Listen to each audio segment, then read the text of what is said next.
नमस्कार दोस्तों, CS YouTube channel में आप सभी लोगों का स्वागत है। जैसा कि हमने आप लोगों से कहा था कि हम लोग यूपी PCS 2021 को लेकर के एक कोचिंग स्टार्ट करने जा रहे हैं। तो कुछ टेक्निकल प्रॉब्लम्स की वजह से हम लोग इस कोचिंग को जनवरी में नहीं स्टार्ट कर पाए, लेकिन अब हमारा जो प्लान है वो फरवरी से स्टार्ट करने का था और अब हम लोगों का उसके तहत ये पहला वीडियो है। हम लोग पॉलिटिकल साइंस और ज्योग्राफी से स्टार्ट करेंगे, जिसमें पॉलिटिकल साइंस का जो वीडियो है यानी कि इंडियन पॉलिटी जो GS में आती है आपके, उसका सिलेबस जो है हमने आप लोगों को पहले ही दिया है। जिन लोगों ने सिलेबस नहीं देखा हो प्लीज़ वो सिलेबस ज़रूर देख लें। और उसके बाद जो इंडियन पॉलिटी का जो फर्स्ट चैप्टर है, जिसके अंतर्गत 1773 से लेकर के 1947 तक के रेगुलेटिंग एक्ट दिए गए हैं, आज हम उसके बारे में आज यहाँ पे चर्चा करेंगे। ये हम लोगों का फर्स्ट वीडियो होगा पॉलिटिकल साइंस से। आगे आप लोगों को ज्योग्राफी का भी वीडियो मिलेगा और इससे रिलेटेड किस तरीके के क्वेश्चन पूछे जाते हैं 1773 के रेगुलेटिंग एक्ट से लेकर के 1947 के रेगुलेटिंग एक्ट तक किस तरीके के क्वेश्चन पूछे जाते हैं UP PCS, IAS, SSC, MP PCS या अदर स्टेट एग्ज़ाम में, वो भी ये वीडियो आप लोगों को प्लेलिस्ट में मिल जाएगा। यूपी PCS 2021 की जो प्लेलिस्ट है उसमें आप लोगों को वो वीडियो मिल जाएगा। पहले आप उसको चाहें तो देख सकते हैं कि किस तरीके के क्वेश्चंस पूछे जाते हैं। उसके बाद अगर आप इस वीडियो को देखेंगे, क्योंकि ये उसका डिस्क्रिप्शन है, अगर आप इसके डिस्क्रिप्शन को देखेंगे और फिर इसके बाद आप उसको देखेंगे तो दोनों ही लाभदायक होंगे। पहले आप पढ़िए, फिर उसके बाद एक्सरसाइज करिए, या फिर पहले देख लीजिए कि क्या पूछा जाता है, किस तरीके के क्वेश्चंस आते हैं। उसके बाद अगर आप इस लेक्चर को देखेंगे तो आपकी कैचिंग पावर भी अच्छी होगी कि हमको इसमें से क्या क्या कैच करना है। वैसे तो यहाँ पे हमने आप लोगों को सारे इंपॉर्टेंट पॉइंट्स ही लिखवाए हुए हैं, चाहे तो आप इसे नोट आउट भी कर सकते हैं। एक तरीका का आपके पास ये शॉर्ट नोट्स भी अवेलेबल होगा। जैसा कि हम लोगों ने आपसे कहा था कि आपको किसी भी तरीके की मार्केटिंग से कोई भी नोट्स खरीदने की ज़रूरत नहीं है। सारे नोट्स आपको यहीं पे बनवाए जाएंगे। आपके खुद के अपने हैंड राइटिंग नोट्स होंगे। इसके लिए आपको किसी भी तरीके के पेमेंट करने की कोई भी ज़रूरत नहीं।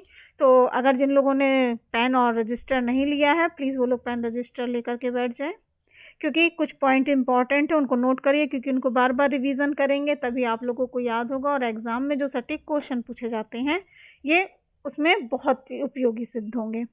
चलिए तो हम लोग स्टार्ट करते हैं 1773 का रेगुलेटिंग एक्ट। सबसे पहले इस अधिनियम द्वारा बंगाल के गवर्नर जनरल को बंगाल का गवर्नर जनरल पद नाम दिया गया। ठीक है, सबसे पहले हम लोग इस चीज़ पे बात करते हैं कि 1773 का रेगुलेटिंग एक्ट आया कैसे। तो 1757 ईस्वी की जो प्लासी की लड़ाई और बक्सर का युद्ध हुआ, उसमें अंग्रेज़ों को जीत हासिल हुई। ठीक है, ये तो आप लोगों ने हिस्ट्री में पढ़ा होगा। अगर नहीं भी पढ़ा होगा तो जब हम लोग हिस्ट्री का लेक्चर लेंगे तो प्लासी का युद्ध और बक्सर के युद्ध के बारे में भी हम लोग विस्तार से चर्चा करेंगे। लेकिन पहले हम लोग यहाँ पे जान लेते हैं कि प्लासी की लड़ाई और बक्सर का युद्ध, इन दोनों में अंग्रेज़ों को जो है उसमें जीत हासिल हुई। इसके मतलब जीत जब इसमें हासिल हो गई तो फिर ब्रिटिश ईस्ट इंडिया कंपनी के शासन का शिकंजा हो गया अब इंडिया पे। जब वो लोग भाई इस युद्ध में जीत गए, उन्होंने यहाँ पे मुग़ल को हरा दिया, तो जब दिल्ली में उनका शासन हो गया तो यहाँ पे उनका क्या हो गया, कब्जा हो गया। बंगाल में उनका शासन हो गया तो यहाँ पे उन्होंने अपना कब्जा स्थापित कर लिया। अब यहाँ पे किसका, लेकिन ध्यान से सुनिएगा बात को, किसका कब्जा हुआ? ईस्ट इंडिया कंपनी का। ठीक है, ब्रिटिश ईस्ट इंडिया कंपनी का यहाँ शासन हुआ। यहाँ ब्रिटिश का शासन नहीं हुआ या ब्रिटिश सरकार का शासन नहीं हुआ है, यहाँ ब्रिटिश ईस्ट इंडिया कंपनी का शासन हुआ। इसी शासन को अपने अनुकूल बनाए रखने के लिए अंग्रेज़ों ने समय समय पे कई एक्ट जारी किए थे। ठीक है, यानी कि जो ब्रिटिश की सरकार थी वो कंपनी पे अपना शिकंजा रखे, यानी कि उस पर अपना शासन बना कर रखे, इसके लिए उन्होंने क्या किया, एक्ट लाते गए। वो सबसे पहला उसी के तहत ये सबसे पहला एक्ट जो आया वो 1773 का एक्ट था, जिससे कंपनी जो है वो ब्रिटिश सरकार के अंडर में रहे। ठीक है, तो ये किस तरीके से अपना शिकंजा कायम करते रहे और कैसे क्या कहते हैं ये लोग इधर पे ब्रिटिश सरकार का शासन हो गया, ये हम लोग क्रमबद्धता से जानेंगे। तो सबसे पहले ये देखते हैं कि कंपनी पे सबसे पहले शिकंजा ब्रिटिश सरकार ने कब कसा। तो सबसे पहले 1773 का रेगुलेटिंग एक्ट आया। इसके तहत जो बंगाल का गवर्नर जनरल थे उनका नाम दिया गया मुंबई, जो मतलब मुंबई और मद्रास के गवर्नर जनरल के अधीन किया गया था इनको।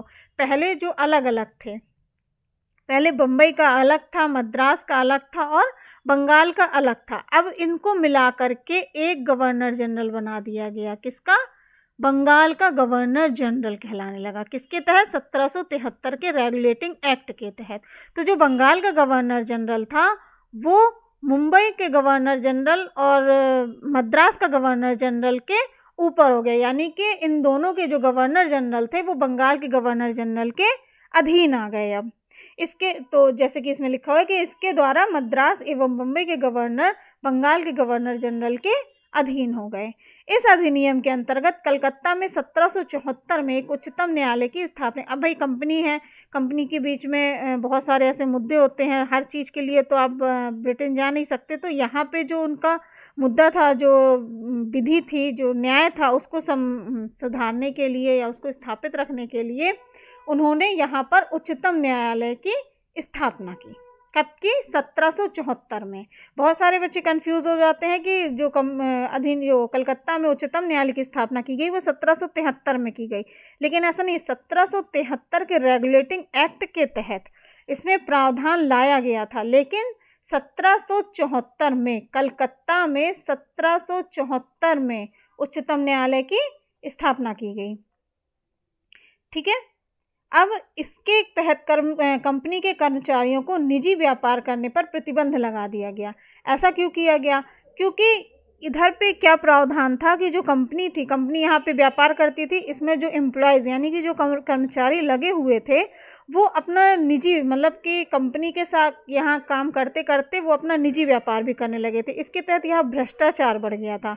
लोग बाग जो वहाँ के कंपनी के जो कर्मचारी थे वो इंडियन से पैसा लेते थे, गिफ्ट के रूप में, तो पैसा ही वो लोग लेते थे और यहाँ पे भारत से ज़्यादा ढेर सारा पैसा कमा करके वो ब्रिटेन वापस चले जाते थे और कंपनी को छोड़ देते थे और वहाँ पर ब्रिटेन में जा कर के अपना स्थापित करने लगे थे, व्यापार स्थापित कर लेते थे, यहाँ से कमा कर ले जाते थे और ब्रिटेन में अपना बिजनेस शुरू कर देते थे। इसलिए सरकार ने क्या शिकंजा कसा कि अब वो जो भी कंपनी का कर्मचारी है वो अब निजी व्यापार नहीं कर सकता। ठीक है, ये 1773 के रेगुलेटिंग एक्ट के तहत ही किया गया है। इस अधिनियम के द्वारा ब्रिटिश सरकार कोर्ट ऑफ डायरेक्टर के माध्यम से कंपनी पर नियंत्रण को सशक्त हो गया। अब यहाँ 1773 के अंतर्गत कौन सा? कोर्ट ऑफ डायरेक्टर की स्थापना, कोर्ट ऑफ डायरेक्टर का गठन किया गया। अब जैसे इतने सारे हैं, अब इतने सारे नियम लागू कर दिए, अब इस नियम का पालन हो रहा है नहीं हो रहा है, इसमें कैसे क्या क्या कानून जोड़ने चाहिए, हटाने चाहिए, तो ये सारी बातें सरकार तक कैसे पहुँचेंगी? इसके लिए ब्रिटिश सरकार ने क्या किया? कोर्ट ऑफ डायरेक्टर का गठन किया। ये कंपनी पे नियंत्रण रखती थी, सारे नियम को लागू करवाती थी और एक एक सूचना सरकार तक पहुंचाती थी। ठीक है, जो इसके प्रथम गवर्नर जनरल थे वो कौन थे? वॉरेन हेस्टिंग्स थे। जैसे कि हमने आप लोगों को बताया कि जो बम्बई और मद्रास के गवर्नर जनरल थे उनको बंगाल के गवर्नर जनरल के अधीन कर दिया गया और इसके पहले गवर्नर जनरल कौन थे? लॉर्ड वॉरेन हेस्टिंग इसके पहले गवर्नर जनरल थे। चलिए अब हम लोग आगे बढ़ते हैं। अब हम लोग पढ़ेंगे 1784 का पिट्स इंडिया एक्ट। ठीक है, अब 1784 के पिट्स इंडिया एक्ट के तहत क्या क्या किया गया? इसमें कंपनी के राजनीतिक और वाणिज्यिक कार्यों को पृथक कर दिया गया। पहले जो जैसे कि जो कोर्ट ऑफ डायरेक्टर था वो पहले पूरी तरीके से कंपनी पर नियंत्रण रखता था, लेकिन 1784 का जो पिट्स इंडिया एक्ट आया, अब इसमें कंपनी के राजनीतिक कार्य और वाणिज्यिक यानी कि व्यापारिक कार्य जो थे उनको अलग कर दिया गया।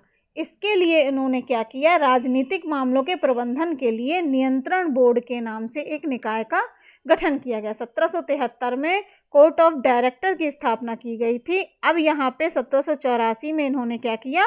कोर्ट ऑफ कंट्रोल की स्थापना कर दी, यानी कि नियंत्रण बोर्ड के नाम से एक निकाय का गठन कर देगा। अब कोर्ट ऑफ डायरेक्टर तो पहले पूरी कंपनी पे अधिकार रखता था, वही कानून चलाता था, लेकिन अब उसको सीमित करके केवल व्यापारिक कार्यों तक ही कर दिया गया। अब वो क्या करता था? सिर्फ व्यापारिक कानून और व्यापारिक जो चीज़ें होती थी उन पे ही नियंत्रण रखता था और उनकी खबरें सरकार तक देता था। और जो कंट्रोल ऑफ बोर्ड की स्थापना की गई वो राजनीतिक कार्यों पे अपना नियंत्रण स्थापित करा और जो सरकार तक जो भी चीज़ें थी वो इसको पहुंचाता था। तो सरकार के पास अब राजनीतिक मामलों के लिए कोर्ट ऑफ कंट्रोल हो गया और व्यापारिक कार्यों के लिए कोर्ट ऑफ डायरेक्टर हो गया। तो इस तरीके से 1784 में 2 कोर्ट ऑफ डायरेक्टर की स्थापना हो गई।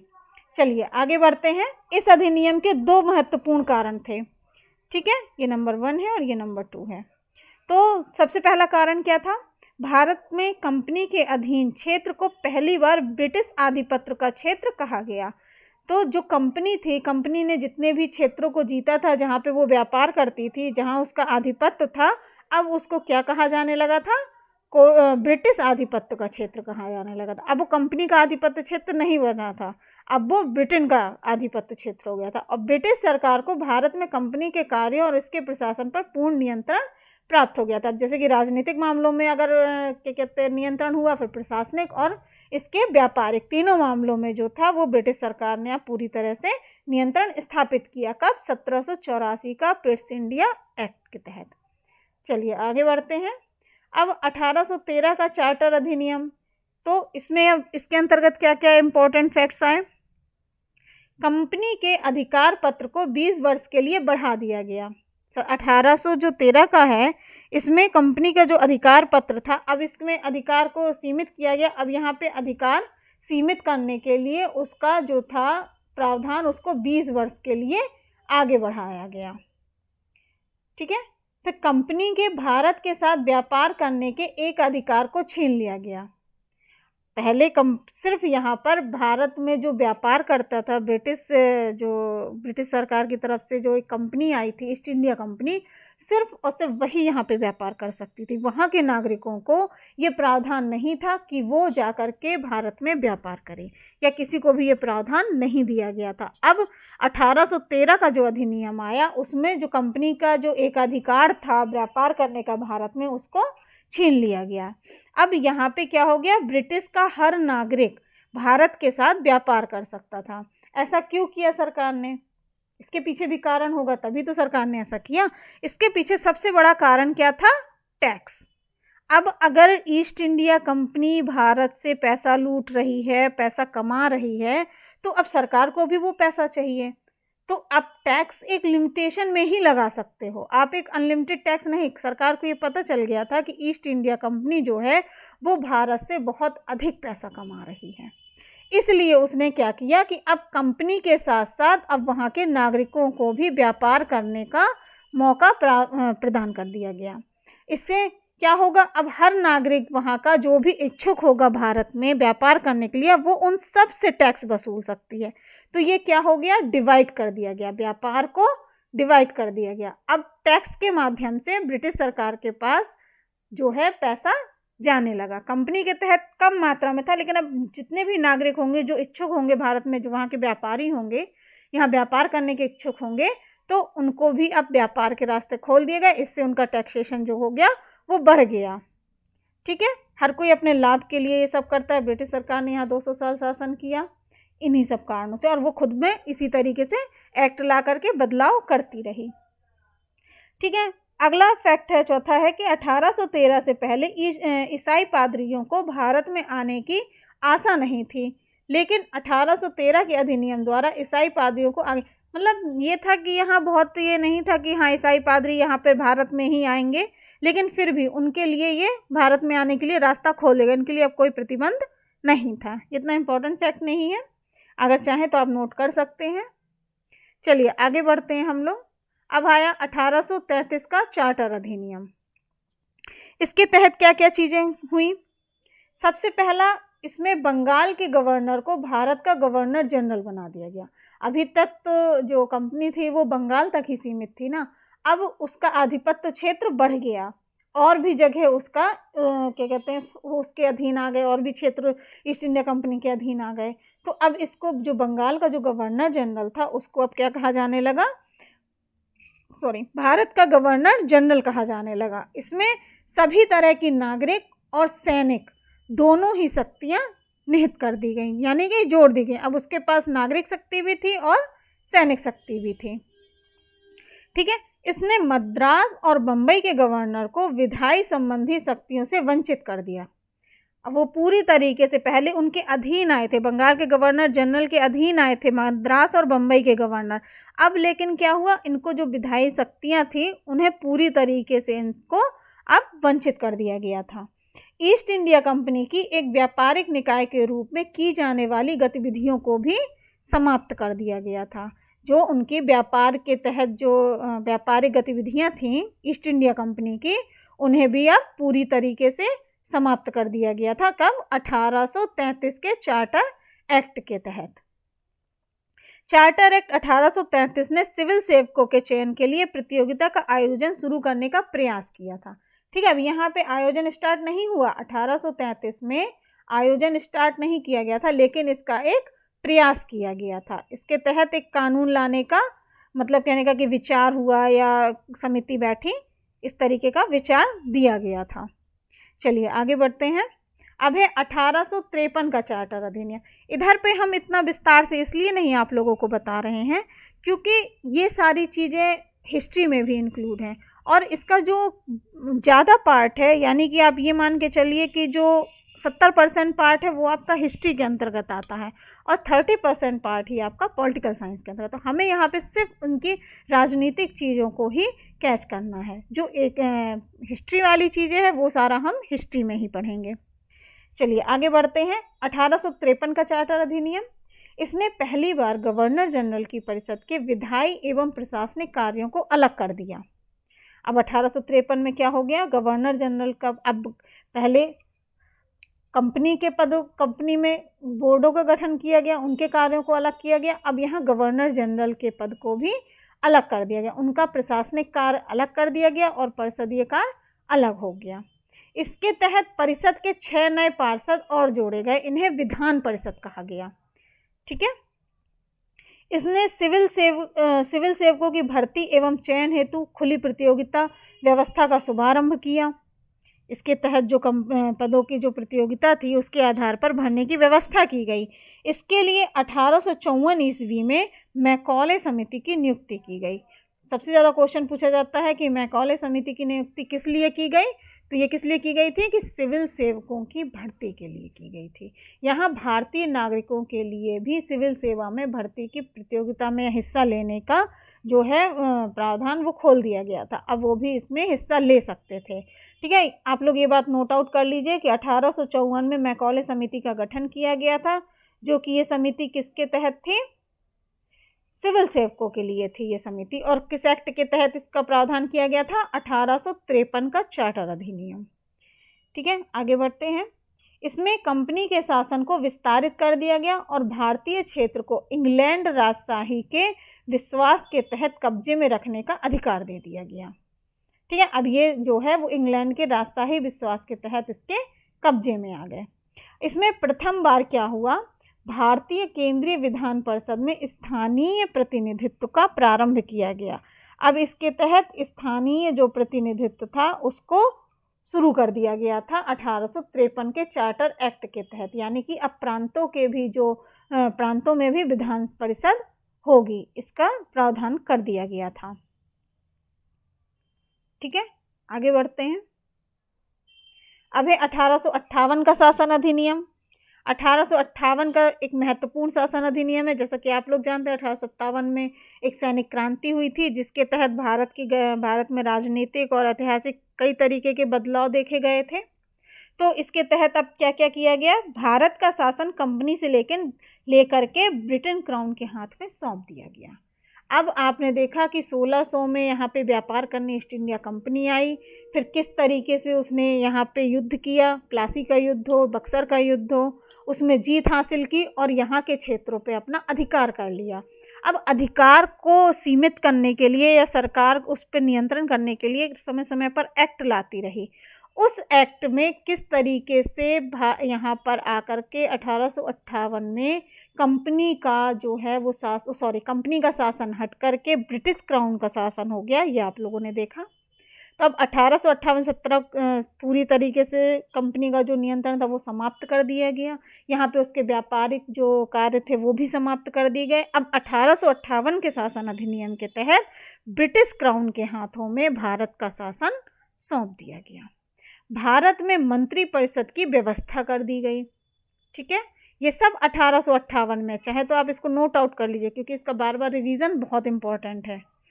15 सदस्यों की भारत परिषद का सृजन हुआ। जो भारत परिषद की जो सदस्यता थी 1858 में उसमें कितने लोग थे? 15 सदस्यों का भारत परिषद का सृजन किया गया। 15 सदस्यों से 8 सदस्य जो थे वो ब्रिटिश सरकार द्वारा और 7 सदस्य कंपनी के निर्देशन मंडल द्वारा चुने जाते थे। ठीक है, आगे भारतीय मामलों पर ब्रिटिश संसद का सीधा नियंत्रण स्थापित हो गया। अब जो भारत से संबंधित जो भी मामले थे, अब वहाँ की ब्रिटिश की जो संसद थी, अब वो पूरा यहाँ का शासन चलाने लगी। भारत का शासन अब कौन चलाने लगा?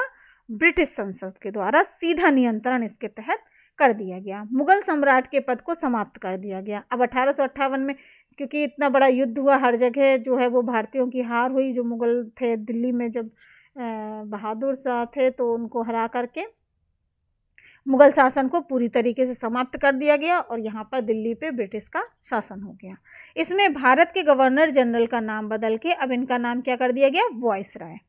ठीक है, 1858 के शासन में गवर्नर जनरल का नाम बदल के वायसराय कर दिया गया। तो इसमें जो थे अंतिम जो इसके गवर्नर जनरल थे और प्रथम वायसराय, क्योंकि भाई यहाँ पे समाप्त किया गया तो ये गवर्नर जनरल कौन होंगे? अंतिम होंगे। और प्रथम वायसराय तो ये कौन थे? Lord Canning. इसका बहुत ज़्यादा क्वेश्चन बार बार पूछे जाते हैं, इसको भी आप लोग नोट आउट कर लीजिए। चलिए आगे बढ़ते हैं। अब 1892 का भारत परिषद अधिनियम। अब इसमें क्या हुआ? इसके तहत अप्रत्यक्ष चुनाव प्रणाली की शुरुआत हुई। इसके द्वारा राजस्व एवं व्यय अथवा बजट पर बहस करने तथा कार्यकारिणी से प्रश्न पूछने की शक्तियाँ दी गई। ये बहुत इंपॉर्टेंट है, इसको आप लोग नोट आउट कर लीजिए कि इसके तहत क्या किया गया? इसके द्वारा राजस्व एवं व्यय किस किस में? राजस्व में और व्यय में, अथवा या आप कहेंगे बजट, क्योंकि राजस्व का जो आय और व्यय दोनों है उसको हम लोग बजट कहते हैं। बजट पर बहस करने का कार्यकारिणी से प्रश्न पूछने की शक्ति जो किसके हाथ में आ गई थी? वो भारत के कुछ लोग भी इस पे, जो भारत के जो यहाँ से चुनकर जाते थे संसद में जो वहाँ बैठते तो वो लोग इसमें बहस कर सकते थे, लेकिन वो इसमें वोट नहीं दे सकते थे। ठीक है, वो सिर्फ इस पे बहस कर सकते थे, प्रश्न पूछ सकते थे, लेकिन इसमें वोटिंग नहीं कर सकते थे। वोट करने का अधिकार सिर्फ और सिर्फ ब्रिटिश के लोगों को था, ब्रिटिश नागरिकों को था या उनके ही विधायकों को था। चलिए हम लोग यहाँ पे इसको समाप्त करते हैं। अब 1919 के एक्ट से 1947 का एक्ट हम लोग नेक्स्ट वीडियो में पढ़ेंगे। हमारे साथ जुड़े रहिए। अगर आप लोगों को वीडियो पसंद आया तो प्लीज़ इसको लाइक और सब्सक्राइब जरूर कर दीजिएगा। धन्यवाद।